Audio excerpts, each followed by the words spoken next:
joining us to look at this is Mr. Abiodun Sopitan. He is a financial and management consultant. Good morning. Good morning. So, what was your initial reaction to all of that when you saw that on television? Well, as far as I'm concerned, anything that will add value to our local whatever gladdens my heart. You know, the Bible says in Proverbs 12:27 that the lazy man does not roast his game, but the diligent man prizes his possessions. So, anything we can do to conserve our foreign exchange gladdens my heart.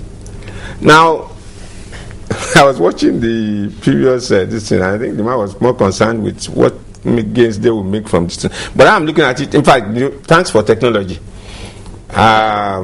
Yesterday I was looking up this on the net, and I was more concerned with the nutritional value of cassava and this thing. Yes, which contains more protein.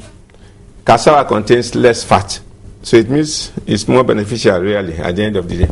So these are things that will, like I said, I was more concerned with the foreign exchange aspect of this thing, because it means that we will import less wheat. And you know, the other day the master bakers were threatening to increase the price of their bread because they said Naira had depreciated against the dollar. And so it means that we'll keep increasing prices so long as we have these fluctuations in the value of the Naira. So it's a very fantastic news to me that we are going to do something that will reduce our dependence on having to bring in imported whatever. Okay, you're talking about the foreign exchange. We spent about $4.2 billion on imports of wheat. Now, what are we likely to spend producing this cassava? Whatever we spend on it, every kobo will be in our economy here. Okay? So, we are saying that, like I said before, everything that will add value to our local production is very welcome to me. Whatever the cost is to produce this cassava thing, every kobo will be in our own economy here. We won't have to spend a kobo. But do we have the infrastructure necessary? Right now we're talking about states. The president's instruction was to the various agencies and indeed states to begin to, to create the environment for the cassava industry to thrive. This thing was introduced way back, like 2002, but we're still looking for how to make it to thrive. Does that say anything about our plans to have this flour produced? Everything. The issue is that, as at that time they were talking of 10%. Today now they are talking about 40%. It means that there had been some additional research done on this. I remember sometime I think it was during Babangida, we had this famous beer from Ministry of Science then. We were supposed to replace sugar with local maize. They did that and it was on the shelf.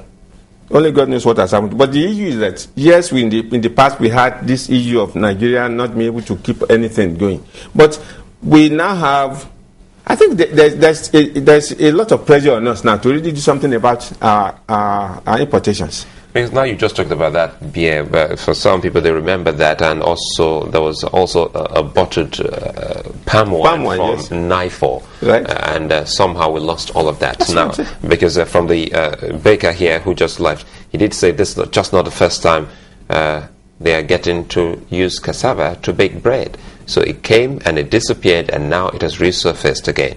Now, being a management consultant and also a financial expert, how can the government stay on this and grow it, develop it, and sustain it, so that those who will come after us, generations and generations to come, will get to see this and even possibly start to export it? In fact, that's my own take on this too.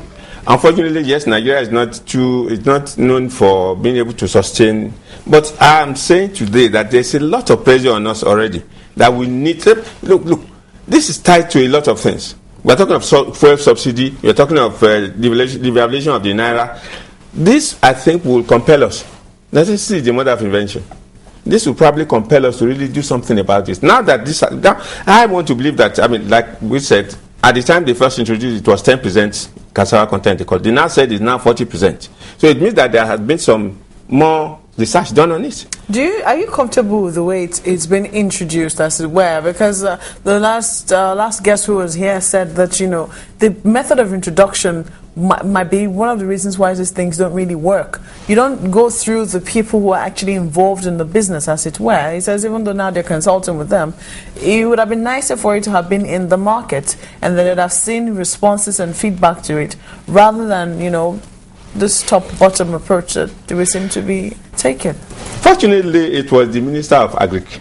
And incidentally, this Minister of Agric has been very concerned about this issue of food security. Sometime back, he realized that the figures that we spent on importing all this rice, wheat, and now if we have a situation, if we can do something about reducing our dependence on importation, I think it's, whatever method is adopted, we are used to putting the cart before the horse. But Nigerians we are known for being able to produce the eighth wonder of the world. I really want to stay on that revelation or that reminder you just gave us about the beer, the knife produced palm wine and all that. How did this all fail as a management consultant? Why did they fail, and how can we avert such? I agree that the consultation should have been more. I mean, these are the people who are going to use this thing anyway. They should have been brought into the matter before the whole thing. But now that we have it, maybe we are starting from the top. The fact is that we now have it with us, so we should make it work. It is the duty of every one of us. We owe it to ourselves to ensure that this thing works now. The things that failed in the past, the past teaches you what to do with your future. Those things that failed, then there must be some, maybe politics even. We are known for political expediency. It could be some people didn't like it and then killed it. But we are saying that, fortunately now we have this thing coming up again. And, I think it was the IITA that actually brought this about. And IITA is known for research and development. Well, that's why we're bothered, because if we really don't know why it failed in the past, we really cannot even know how to sustain this. Well, IIT is almost the same like the research institute they call NIFOR for oil palm research. Yes. So you can get the product of the oil palm, you get the kernel, the seed, as well as even when you crack it, the shaft was also used. It was later on they'd have to develop the palm wine from the palm trees. Now, it all fizzled out. So people are a little bit worried, because some have even sent some tweets here. Ifeanyi is asking that specifically we should talk about why it failed, so that we can avert it, or we can also recognize it when it's about to happen, now that we're getting on track. That is the essence of experience. These things, we tried it in the past, it's failed.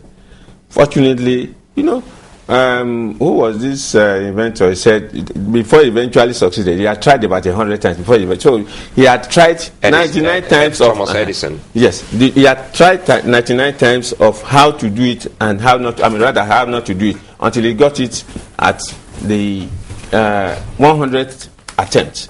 So the same way we have had issues in the past that failed. Palm wine is still with us. It's just that we were trying to, modernize it and bottle it so that we will now be able to.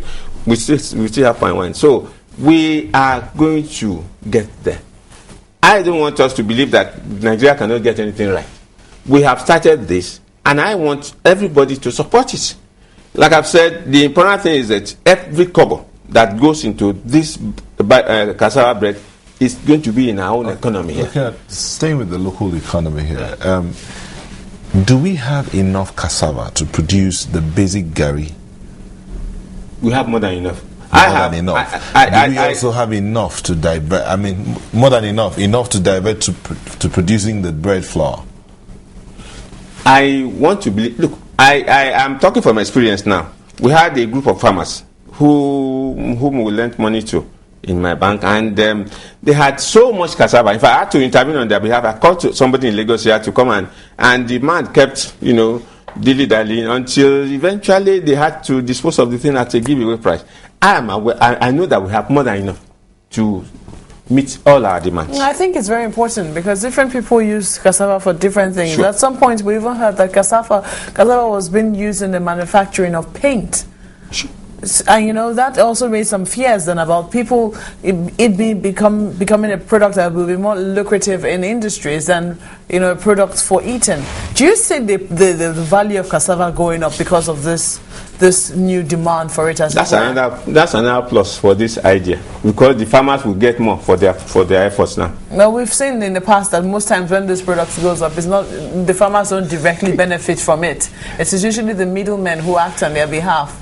Well, fortunately enough, again, I'm aware that our farmers are becoming much more educated. The people I was talking about are, if I want to, one of the farmers then is now an employee in our bank today, because when the farm thing failed, he now had to go and take paid employment. I believe that when we have more use for these products, Nigerians are very, very, very resilient and very inventive. We will go out there, and cassava has always been there with us. And we will, now that we have more use for it, I think we are going to develop our agricultural sector.